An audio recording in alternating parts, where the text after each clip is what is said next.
cinta uang akar dari kejahatan. Nah, itu kan belief system. Gitu. Ya, ada nggak yang punya belief system penghambat finansial? Ini kalau sampai belum tahu, ini lebih bahaya lagi. Happy hockey, makin happy, makin hockey.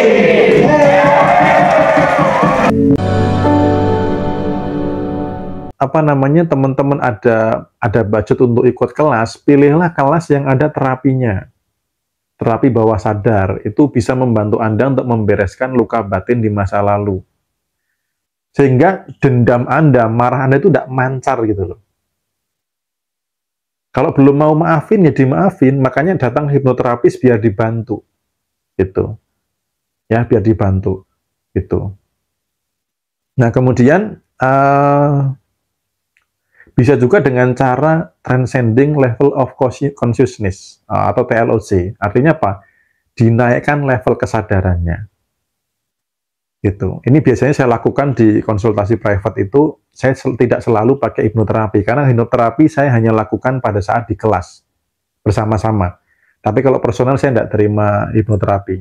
Biasanya konsultasi personal itu yang saya lakukan adalah menaikkan level kesadaran. Karena ketika level kesadarannya meningkat, naik, faktanya kan berubah. Makanya ada nasihat, orang itu kalau nggak sadar nggak akan berubah. Ya, orang itu kalau nggak sadar nggak akan berubah. Itu benar adanya. Jadi kalau level kesadarannya nggak naik, realitanya nggak akan meningkat, nggak akan ada perubahan di realita. Makanya untuk teman-teman yang merasa ada luka batin, amarah, dendam, kepahitan di masa lalu, Anda bisa bereskan dengan hipnoterapi atau dengan TLOC. Dinaikkan level kesadarannya oleh orang yang memiliki kesadaran lebih tinggi. Gitu. Ya. Kalau teman-teman nanti yang ikut kelas offline sudah ada beberapa terapi termasuk membereskan mental block, belief system penghambat kelimpahan, luka-luka dari masa lalu, dari masa kecil, itu ada beberapa terapi karena memang di kelas offline itu full terapi gitu. Ya, full terapi. Itu. Tapi kalau teman-teman misalkan belum bisa, ya maafkan dengan punyalah kemauan untuk memaafkan gitu, diniatkan gitu. Kelasnya, informasi kelas, meditasi dan sebagainya, teman-teman silakan ke sini ya. Ini ada. Ya, teman-teman silahkan ikut kelas, tidak harus dengan saya, dimanapun itu, yang penting ada terapinya yang membereskan bawah sadar. Saya itu di terapinya udah puluhan kali, teman-teman. Serius. Ya, dari kelas pertama, kedua, ketiga, kelasnya Pak Madiku, Mami Anissa, banyak sekali. Pas saya belajar hipnoterapi pun saya juga di terapi gitu. Karena terapi itu seperti kayak motor itu diservis. Kebayang nggak motor dari baru sampai dipakai bertahun-tahun nggak pernah diservis gitu. Ya. Ya, pakai doa pengampunan juga bagus. Teman-teman mau pakai doa pengampunan dan lain sebagainya boleh. Intinya yang ada permasalahan dengan pengampunan itu, ya, dengan pengampunan itu bisa, itu. Ya. Nah, teman-teman boleh nanti cari info-info di mana, atau kalau ada budget langsung datang ke hipnoterapis juga boleh. Itu. Terus kemudian pada saat bertanya, ya, kesalahan bertanya, pastikan kalau bertanya ke dalam diri itu yang positif, yang arahnya adalah ke hal positif. Supaya untung bagaimana, supaya membaik bagaimana, supaya langgeng bagaimana, supaya saya dicintai, apa yang harus saya lakukan gitu. Ya. Oke. Kemudian belief system penghambat kelimpahan yang bisa Anda lakukan secara sendiri, ya. Ya. Anda cari fakta kebalikan. Belief system itu gini, misalkan sekarang itu cari uangnya itu susah gitu ya. Nah, Anda cari fakta kebalikan bahwa orang-orang yang dapetin uang itu mudah gitu loh.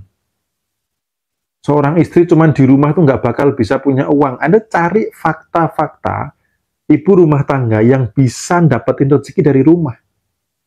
Yang kemarin saya bawa ke kantor TikTok, Mbak Wulan itu anaknya 3. Kebayang ya teman-teman ya, anaknya 3. Tapi dari rumah sambil ngurusin 3 anak bisa punya prestasi, omset ratusan juta sebulan. Itu, ya. Jadi, buat teman-teman yang ada belief system penghambat, carilah fakta kebalikan. Itu. Contoh misalkan teman-teman diskusi yuk, belief system yang menghambat apa contohnya. Akan saya carikan fakta kebalikannya. Biasanya saya buka diskusi ini di kelas offline. Ada nggak yang punya belief system penghambat kelimpahan? Tidak bisa identifikasi yang menghambat ya. Makanya skill mengamati diri itu penting. Anda merenung, Anda ngobrol dengan diri sendiri, melihat ke dalam diri itu penting. Itu skill yang mahal. Banyak orang fokusnya hanya di luar, terus nggak melihat ke dalam diri. Kalau nggak utang, nggak punya, ya. Kalau nggak nyicil, nggak kesampaian. Nah, carilah orang-orang yang bisa punya sesuatu tanpa hutang. Carilah sebanyak-banyaknya. Nggak perlu nyicil. Itu. Saat saya memutus pola cicilan saya beli sesuatu langsung cash. Saya ngampet banget. Gitu. Untuk membereskan belief sistemnya gitu. Karena saya meyakini, saya pasti bisa beli cash. Walaupun nasihat dari orang tua, itu kalau nggak nyicil nggak kesampaian, cari uang susah, cari kerja susah gitu. Tapi karena saya sudah diterapi, sudah dibereskan, akhirnya saya meyakini saya pasti bisa beli cash. Karena banyak orang-orang yang saya temui juga bisa beli cash, dan beli cash itu enak, nyaman gitu. Ya.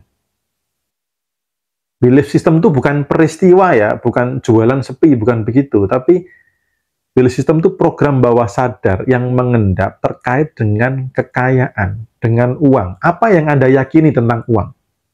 Cara mengetahui belief system begitu. Uang adalah itu belief system. Kaya adalah itu belief system.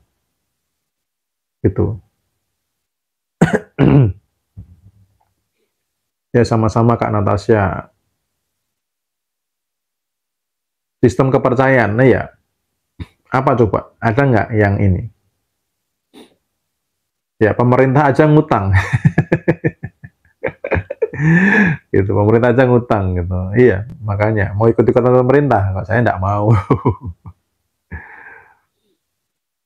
Oke, cara membaca belief system negatif, makanya teman-teman cek ke dalam diri, ingat-ingat ada hal yang Anda yakini terkait dengan uang nggak? Ketakutan dengan kekayaan nggak? Gitu. Cinta uang akar dari kejahatan, nah itu kan belief system. Gitu.